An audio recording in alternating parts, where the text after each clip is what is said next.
Hey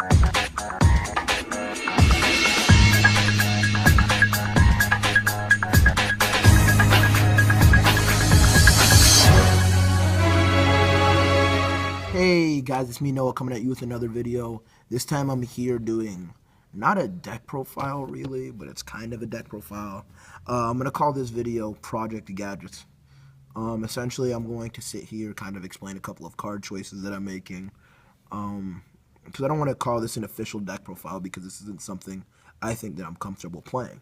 So I'm going to spend a little time deck profiling this or talking about it. And then once I'm done and I have a completed version, I'll put all of the project videos together, and then I will make a completed deck profile. Without further ado, I'm going to go straight into it. 2 green, 2 red, 2 yellow. The six gadget is still really important, even with the addition of gold and silver, which means that you could play the 9. I just haven't tested 9. And I've always found that 6 is better than 9 with gadgets, especially because you want to see other cards. And drawing multiples of gadgets, no matter what cards are in your hand, is never good. So there's those. And then we play the new 2s. We play 2 gold, 2 silver. I actually thought about testing 3 of each, but unfortunately I have 3 silver and 2 gold. So I tested that. That was awful. And then 2 gold, 2 silver seems to be working fine because there's a lot of just basic execution that I wasn't able to fulfill before because I would have to go sometimes silver into gold, and that didn't like really get me anywhere because I'd be like, oh, like the optimal play is to like go for another gadget, then do this and do that, but it's not. So I also was testing some stuff with it, but first, to Toy Knight. Toy Knight is just a really good gate opener, just because you can play him. You can play him. Say your opponent has 2 monsters, you can go for Toy Knight.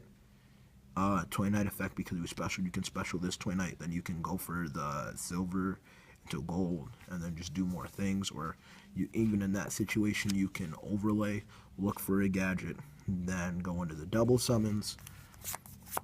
Really straightforward.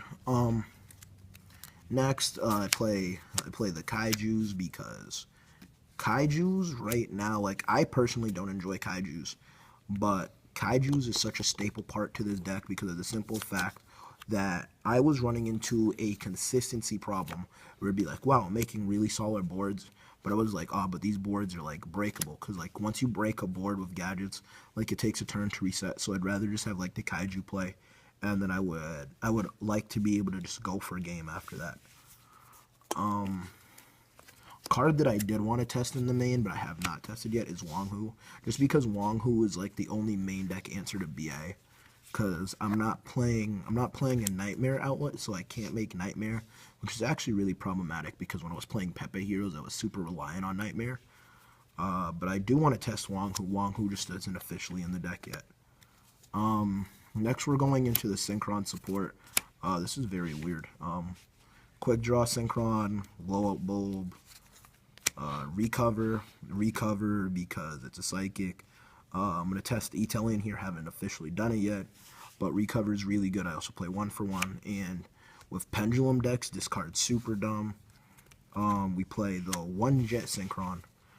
Jet Synchron because he allows us access to Jet Warrior without the quick draw into Level Eater, and the fact that you can go Jet Synchron is just, I feel like, the most versatile out of all of the Synchrons. I was really enjoying playing it. Glow Up Bulb for standard reasons.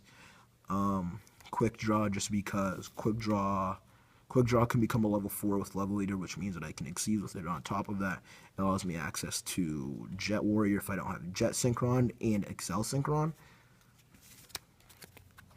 And then Level Eater just because Level Eater goes with any time you play any tuner support.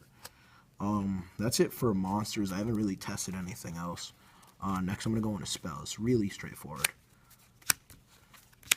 3 Iron Call. It's your 3 instant fusion on crack. You can actually bring back. You can bring back everything in the deck. In order to activate it, you need a machine face up. But with the machines, You can have Quick Draw, you can have Jet Synchron, which allows you to go into Jet Warrior, Excel Synchron, just like really cool stuff like that. It also allows the deck access to 8s, so.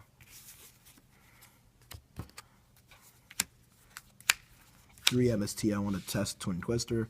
Don't own Twin Twisters yet. The card's been working fine. There are a lot of cool like discard plays that I want to make. Just haven't gotten around to doing them yet. And on top of that, I want to do Call of the Haunted. That way I can Twin Twister target one with mine, target one of theirs, blow up, get Silver Gadget effect, special a Gadget, and then just extend my play from there. Double summon and then 2 proxies for double summon. Currently missing double summons. But this is like a key part of the deck. If you're not playing this, don't play the deck. 3 double summon is so vital. This may just be because I played Gadgets for like 4 formats back to back. But double summon is just one of the cards in the deck where if you don't see it, I feel like the deck really doesn't do much. And then this is a proxy for chain summoning. Chain summoning says you can activate this card only when you chain link 3 or higher. And then it grants you an additional 3 normal summons. So you can go silver or gold into a Gadget and then just chain this whenever they're going for anything. And if they don't have response, you still do this, and it allows just so much room for XCs. Very straightforward. Then we play 3 Slumber, obvious for the Kaiju stuff. I thought about just playing 2 because you can banish it and search for the other one. And I really like 2-4 instead of 3-4, but that's a variable I haven't tested yet. 1 Upstart, obvious, 39 better than 40. Foolish Burial to send all of your support, and it's also really cool for some Iron Call plays. Raigeki. Excuse me. 1 Instant Fusion, obvious, noted, bring back, extend plays. 1 1-for-1.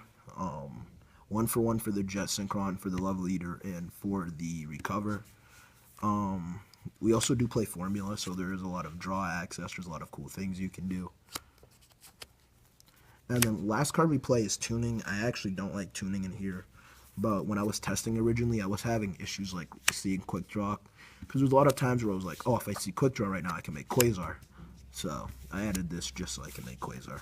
I know it's obnoxious, whatever. Last card in the deck is Bottomless. Bottomless is the only pink card that I don't mind being slow. I just feel like Bottomless, especially for a lot of decks, if you Bottomless the right card, it's game. So I see no reason why, even though pink cards are slow, this card would not be played. Next, I'm going to go into the extra deck. For the Synchros, we play 2 Formula. Just you have a lot of access to Formula like throughout the game. And I feel like if you have access to it, you should definitely go for it, especially because it's a free draw. You can bring back the Level Eater. Bring back the Level Eater, and then it also allows room for the Quasar play, which I think is super phenomenal. 1 Jet Warrior, 1 Excel Synchron. Excel Synchron is by far the best card in this deck.